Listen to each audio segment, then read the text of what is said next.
seems to be kneecapping his own prosecutors here. Well, look, that's the thing. There's a system, and the system includes grand juries and juries of ordinary Americans who get in a room and make decisions. He can't order people to be indicted, and he can't order people to be convicted. He can express his opinion. In the case of Comey, grand jurors in a very liberal jurisdiction got together and decided that the evidence did warrant charges.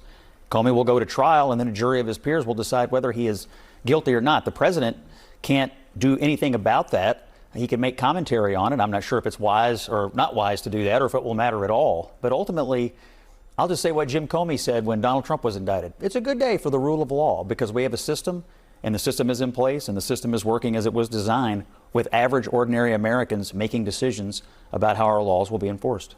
But you know, you said that he can't actually order the indictment of someone. I think he just proved that he could. I think what he did, the series of events that took place here, we have to actually be clear about what happened, right? He tried to pressure Eric Siebert at the Eastern District of Virginia to pursue this prosecution. He did not. The U.S. prosecutors there said they did not see enough evidence. So he forces him out. He publicly declares to Pam Bondi, you need to target these political enemies, specifically labeling James Comey.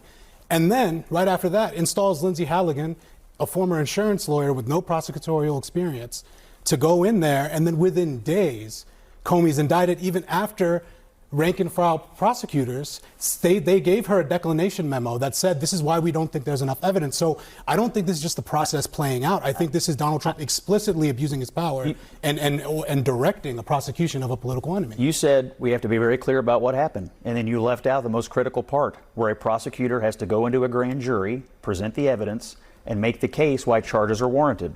And the grand jury has to agree with that. In this case, they did. Now, I don't know if he'll be convicted or not, but you can't leave out and deny that there's a critical step where average, ordinary Americans get put in a room and they ultimately have to decide, does a case go or does it not go? And then they will decide whether you're guilty or whether you're not guilty. That is an important part of the process that he cannot really alter or change. Just worth